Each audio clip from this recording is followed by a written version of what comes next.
Okay, good. So have you got any quick questions for me, or shall we just get Yeah, I'm straight happy to into... just get straight into it actually. Yeah, I'm quite keen to kind Okay. of, launch a Google AdWords campaign. It's not going to be in the hmm hundreds of pounds, but you know, No, we want to make it work so that you've got some quantifiable results and then scale it up yeah, from that was there. my initial thought process. My initial thought process: start small, start with something that's easily affordable, and then Yeah. just get it from there, like you say, and hopefully we can do that relatively quickly. Mm. So, in no particular order, I've just got some scribblings that I'll No go problem. through. Um, Now, you, with your, and the former agency will remain anonymous at all times throughout what we talk about, because it's not about naming names, it's really about naming Sure. practices. So, but ironically, they are that particular agency that you used are advertising for PPC in-house campaign managers. Funnily enough, they're advertising on LinkedIn along with quite a few Oh, others. So that was I chuckled a bit when I saw that. Um, okay, so in no particular order then. So I mean, when you're running campaigns like this, you've got to, as you know, when we discussed it with the previous experience and the former agency, there's an amount of money that you've got to put up for yeah, this, and some of it was for your website, which is fine, and you got your website done and you've still yes. got that, so that's an asset that was worth the Oh, investment yeah, in those terms. But it was the click money that yeah, didn't work. right, So I've seen from your actual campaign that in total you spent about £1,000 in AdWords right. clicks. So you can Oh, see yeah, that on here the we go. screen Yep, there. that's it. And I mean, there was other money that you spent on campaign advertising. I recall from our talks that you mentioned also Facebook Yep, advertising, right. so I'm assuming there was some click spend there. So is that a similar sort of spend on Facebook? Can you recall? I've no way of knowing how much What was we that doing on actually Facebook? cost. Facebook was about I think it's about, it's 8, I think it's probably about £800 in total-ish. Right, similar Around amount that, to this yeah. then. So yeah, so almost 2 grand in clicks, Yep. and really nothing. We've recorded conversions, as we can Yeah. see, and there are a few different. I won't go into the technical details of it. There are a few different conversion events, like somebody completed a form or something like Right. that. But at the end of the day, you didn't really get any decent quality clients out of this. So even though we recorded, I'm right in saying that, Yes, aren't yeah. I? You got some phone calls, but really none of it converted into actually people coming in and paying you money for Yeah, sessions. pretty So much. so that wasn't, so that click spend was really pretty much Yeah. wasted. Um, do you know if there was any other source of click spend, or was it just AdWords and It was just Facebook? AdWords and Facebook. Yeah. Right. And as I observed at the time, they are two totally different sorts of Right. campaigns and reaching completely different sorts of Mm-hmm. audiences, and it's best to really figure out what's going on with Google and get that working before really trying to diversify and trying other Right. things. Um, unless you know AdWords is a flat bust, Mm-hmm. with the caveat that it's been built correctly in the first Right. place, and that was what's happened, and I'll go into a couple of points on that in a Right. minute. Now, so what I say to clients is, if you've never done this before, if you've never bought clicks before, you really have to set aside an amount of money that you are actually in good Yeah. faith, only considering that campaigns are correctly targeted Mm-hmm. and you've got a decent website to send them to. You've really got to set that money aside and be prepared to walk away from Yeah. it. Lose it, basically. Yeah. Right? Which, is that the sort of approach that your agency took? Did they say a similar sort of thing to that? Ironically, they never did that actually, and part of me wished that they Oh, that's did, interesting. because I would have perhaps, Ah. maybe approached it slightly differently if the expect. That's right. Okay, that's interesting. I mean, I always have to say that to clients, any kind of client, because although I could say, well, I'm selling this kind of stuff for this client, another client could be selling the same sort of stuff, but his website's going to work differently. It's going to convert differently. It's got different Yeah. content, and in terms of conversions and conversion rate and conversion cost and all that might be different, but also the conversion value is likely to be different, which is to say you could be offering your hypnotherapy program for sleep or whatever at a certain price, but another hypnotherapist could be offering the same program but at a different price. Yeah, absolutely. So all the economics are different. Yeah. Right. So that's why I always have to say up front, well, we really don't know whether or not you are going to get money back from this. We're obviously going to do our absolute best with all full due diligence to try and make that happen, but we can't guarantee it. So there has to be an amount that you're willing to put up and just see, well, okay, we'll get some data from that, but what else happens is really, I often say, well, I mean, if you do get sales and if you do make a profit, then to start with, until we've got some data and we know what we're dealing with, that's a bit of a bonus. Oh, yeah, definitely.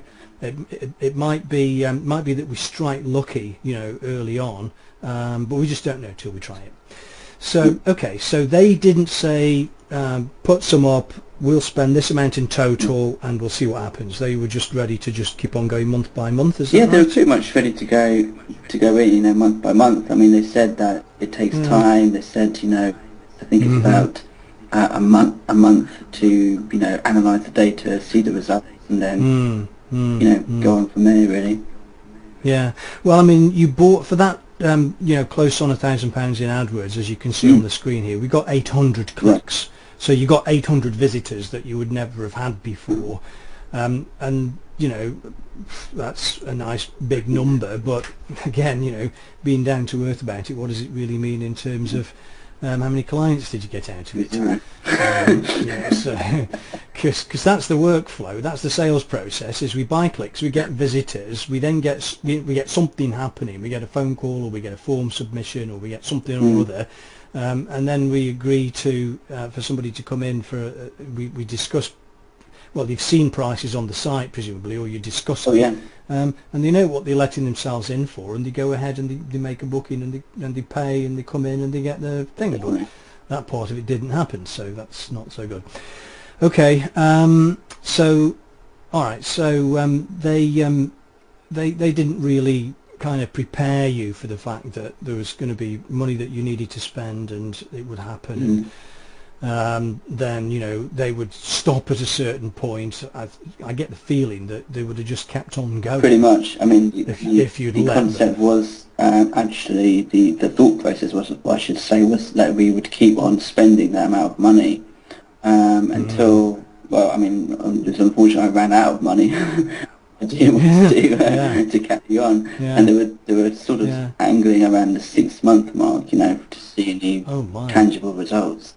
Then we got these sort of, I'll use the term outcomes, which is to say, or programs that you offer, things about anxiety and things about stress.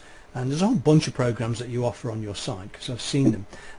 But how did the agency go about coming up with these campaigns? Did they agree them with you? Did you agree on the keywords that were going to be used? How did that all come about? Actually, from what I remember, the first thing they asked me to do was to send them a list of my competitors, so people I thought who were either in my area or linked in my area, and as far as the keywords went, they just came up with them themselves. Which I had nothing to do with. I was afraid you were going to say that. Yeah, had nothing to do with it at all. See, if they'd said, because we talked about this before, Shaan, which is to say, if you'd looked for an agency and you'd been really specific right at the outset, which was, I want an AdWords agency that's had success in hypnotherapy, that niche, my marketplace, my industry. If you'd found one of those, and I don't know whether such an agency exists. It is, but they won't take you on board unless you spend, I think it's $2,000 a month is the minimum AdWords spend.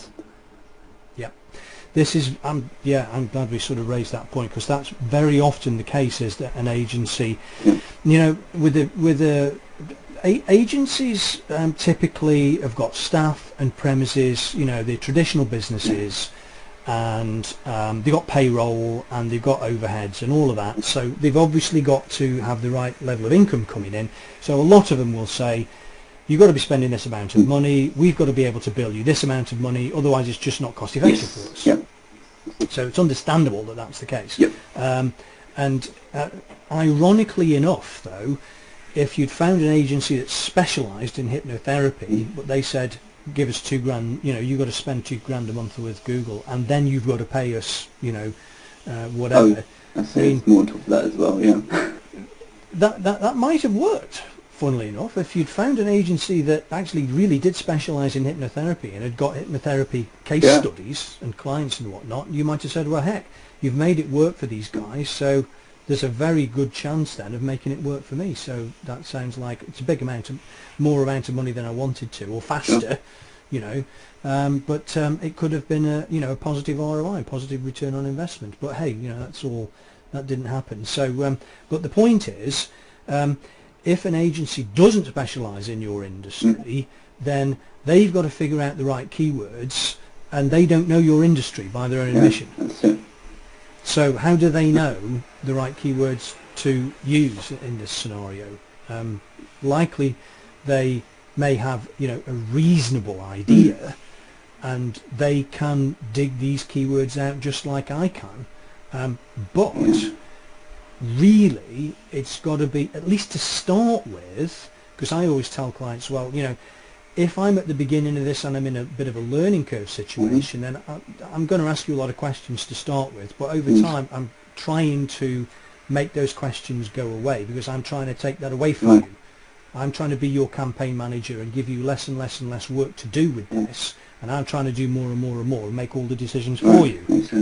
That gives me more control that I need to have, and you need to be less involved because it's not what you're supposed to be doing. But whilst I'm learning it, then to start with, it's kind of front loaded like that.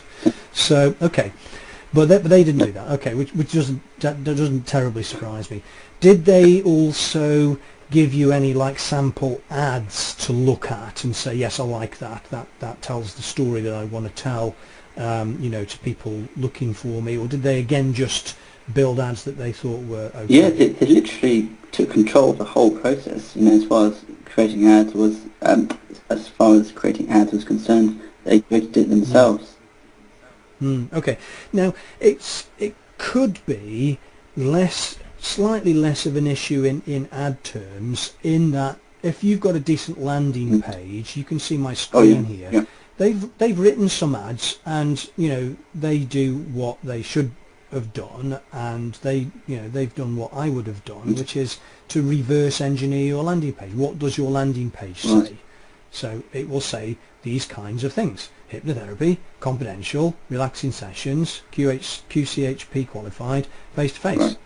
So that's all. Those are reasonable ads, right? Did you look at these ads as you were logging in and looking at what was going on? Oh, sure. Yeah. No. And you were okay with I mean, to be honest with you, again, my thought process differed from what they wanted to do. I felt that we should be having more. It should be better copy. Actually, I didn't think the copy was sharp enough, in my experience. And I also thought we should be doing, we should have a landing page that converts people. So when they click on the link, the ad, there should be a landing page which then converts them from a cold lead to a warm lead, if you like. Well, some of these ads go to your home page. If you can you might not be able to see it properly on your screen because we're screen sharing, but down in the bottom left-hand corner of my screen, you can see the URL. As I hover my mouse over the headline, you can see the landing URL. So some of them are going to your home page, and that one's from your brand, so that's not a surprise. Then you've got one for dental anxiety, and the landing page for that, and I'll just click through on it because there's no click charge for that. It does take you through to the actual, which it should, which is the dental anxiety page. So once this thing is actually loaded up, which this might be a broken one because it's going to this broken URL here, and these URLs are not valid now anyway, so that's fair enough.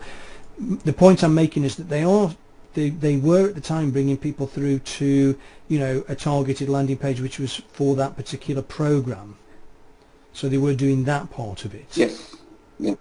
See what I mean? So in that sense, they were doing the right thing, which is they're bringing the click through to the page which is associated with what the ad says, because the ad's job is, I call ads ambassadors. In the ad is the ambassador for your landing page, and it's got to say what your landing page is all about, otherwise you'll leave because you were confused or disappointed when you got there. So so those are okay, although yeah, as you say, maybe the ad copy could have been a bit sharper. The ad has to do two things. The ad has to attract the right people, and it has to deter the wrong people. Yes, totally agree with that. And so you can even be doing things like putting prices for your programs in your ad copy, and when somebody sees the price, they might go, that's way too expensive, that's not for me. Yep. Which is fine, because you don't want them wasting your click spend if they don't have that budget. Other people might say, you know what, I'm so terrified of this thing, that is worth every penny, I'll have it. What do I do now? So again, in the early stages of this, then you actually want to deter as many people as possible. Absolutely.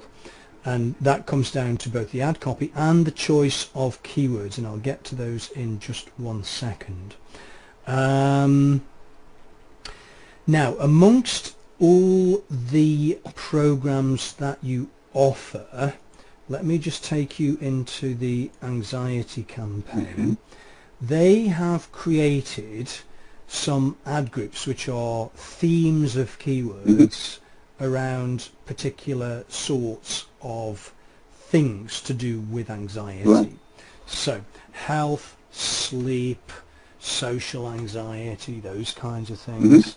Let me just plug my charging wire into my headset. That's all right. There we are.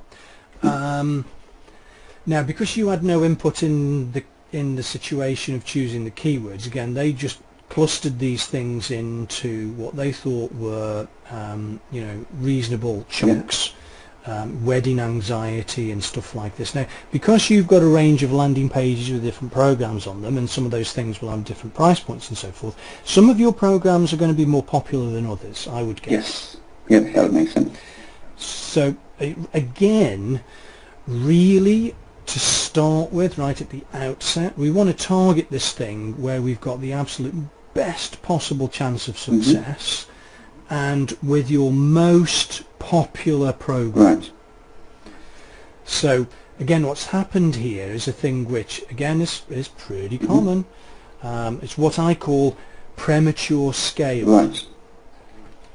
Which is to say, they've just used a scattergun and gone for everything they can conceivably get their hands on. Oh, I see. Right. Okay.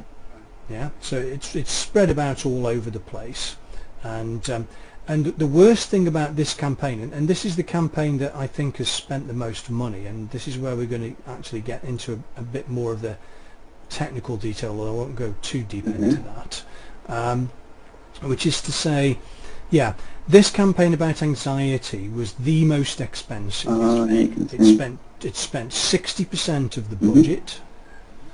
It recorded the most conversions, but as we know, that doesn't really mean very much, because those conversions didn't really work. But the keywords that they were using for anxiety are so general that it's just not targeted. So you can see the list of keywords that they've got here, and did you look at any of these whilst you were logging out? I mean, I wouldn't be hugely surprised if yes, I did. you said you... I did actually, yeah. Okay. Yeah. But because you're not a practitioner of this stuff, you probably don't know the difference between these top two keywords here. No, I wouldn't actually.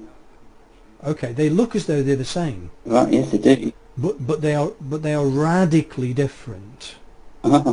They are radically different. Is that because one's got speech marks and the other one's got Well, what I'm referring to here is a thing called match type. It's a technical thing, and I won't go into the detail of it because I'm not trying to train you on how to do this stuff. But basically, you can see that this top keyword got 60,000 impressions, and this one got 6,000. So there's a 10-to-1 difference. Oh, okay. That's interesting.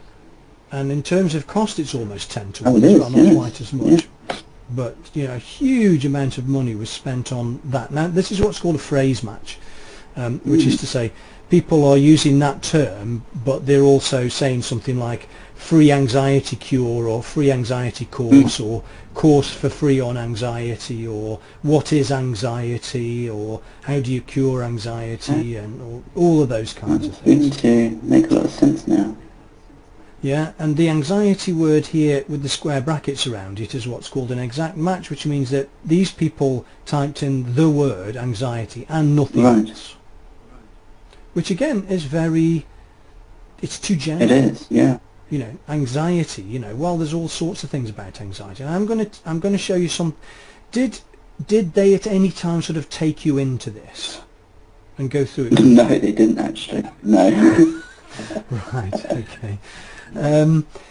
Now, again, I'm going to get a little bit... Right, it's making a lot of sense right now, actually. Well, that you make an important point here, Shaan, which is there's a certain amount of understanding of this thing that you actually do need to have. Yeah. Because if you don't, you're completely at the mercy of it. Oh, that's it, yeah. And you don't know what's good and what's bad. You might say, well, you know, I can't see the difference between these two keywords, which is a good one and which is a bad one. You know, for me, when I see this, which is what's called a broad match keyword, I'm like, oh my God, they're not still doing that, are they? Because this is just really dangerous, really, because Google takes a lot of liberties in how Google interprets what that keyword actually means. Whereas Google is much more under control about what's going on with these two match types of keywords. And again, particularly because your agency were trying to figure this stuff out, they really should have involved you in some of this education so that you could help each other figure out what was right and what was wrong about all this. But they didn't. They didn't attempt to educate you. They didn't take you through this stuff. They didn't ask for feedback then. They didn't ask you for your guidance, for your input into what they were doing. No, not at all, actually. Not at all. Right, okay, well, that's pretty worrying. Now, there's a lot of dials and switches and all kinds of things in the AdWords interface, and unless you really know what you're doing with it, it's very confusing. What I'm going to describe here is that we bid money as advertisers on these things called keywords. And these keywords go into an auction with all the other competitors that your agency asked you about. You know, who else is in this space, who else is doing hypnotherapy programs and so forth. You gave them a bunch of URLs, websites for your competitors and so forth. Your competitors are also bidding on some of these same keywords. And when somebody else is bidding on these keywords, you're in an auction, and there's a bunch of parameters which decides what the outcome of the auction is. The outcome of the auction is your ad might show, and it might show somewhere on the page, low up, high down, you know, low down, high up, you know, whatever. And it's all about the auction. Part of the auction is the bid price, and that's the number that you see over here. How much we are willing to spend for a click for that particular keyword. Now, what's even more interesting though is this: people type a lot more than just one word in a keyword. And what those things, and you and I and everybody else does this all the time. So if somebody says, how do I cure anxiety, or how do I get help with anxiety, that's what they've typed into their Google search browser. Right? And that's what's called a search term. And the search term differs from the keyword. They could be the same, but they could be quite different. And so what you can look at, what your agency can look at, is to show you these search terms. And so these search terms are what actually people have really typed, word for word, letter for letter, space by space. You know, for instance, medication. You don't do medication. So that's what we call a negative keyword. Right there. I'll show you about those in a second. A lot of these are very vague. Symptoms, treatment, medication, anxiety, depression, you know, a misspelling, social anxiety. That's quite a close one for what you do. All of those sorts of things. These are what people have actually typed. And some of these things are good keywords for you that you might not have in your list, and others are absolutely not. You never want to show up for medication because you don't sell medication. So medication would become a negative keyword, and if that had been the case, then you would have seen this excluded, this red excluded box alongside this search term here, but that's not the case. So if we go back to the keywords that these guys were using, then when we go down to the bottom of the page, we see this section of the thing here called negative keywords. And basically what this means is this negative keyword prevents your ad from ever showing. So we would want to see medication in this list of negative keywords, because the agency in 3 months should have picked up that medication was a thing that was getting you clicks and was a complete waste of your money. Oh, I see what's going on. Right. Yeah, that makes sense. And also, what leaps off the page to me here is that this agency barely has an idea of how to use negative keywords. Barely. All this is wrong. Oh, is that right? All this is wrong, what they're doing. Right, that's interesting. Yeah. And I know why it's wrong, because I see this. Yeah, sure, yeah. You know, and so actually one of the symptoms of a bad agency is how are they going about their negative keywords. Oh. And if I saw this, I would say this agency does not know what they are doing with negative keywords. Oh my God, right. Yeah, and negative keywords are very important if you are bidding on anything other than what we call this exact match type. Right, okay. Because with an exact match type, then clearly that's precisely what the user has typed, and so there's nothing wrong with it, you know. So if we said how to deal with anxiety, there's no negative keyword for that or needed, because that's an exact match. So if you say that's my keyword, that's absolutely my keyword, I want that keyword, you know, and people have typed that 197 times. They have typed how space, to space, deal space, with space, anxiety, and nothing else. That's an exact match type. So, and that's why you've got a good click-through rate, 4%. That's why 0.79% click-through rate is very bad. It's way too low. You know, we're looking for 2, 3, 4, 5 or greater percent click-through rate to see how good a match that keyword is with, you know, our target audience. I presume that increases your, I think your Google quality score, I think. Yeah, click-through rate is involved with quality score, quite so, and quality score is a factor in how much you pay for the click. So when you're getting very well targeted keywords, very well targeted match types, then and your ad reinforces that, then you'll get strong click-through rates, and you'll get good quality score keywords, and you'll pay less for the privilege, and more importantly, you'll have more chance of getting a conversion, because that keyword is a really, you know, accurate match to what people are actually interested in. Okay, so yeah, I mean their negative keyword strategy is all wrong, and it's they've had a very, very half-hearted attempt at it, but they basically don't really know what they're doing. So you know, so that's a warning sign for me, and it's very common. It's very common to see.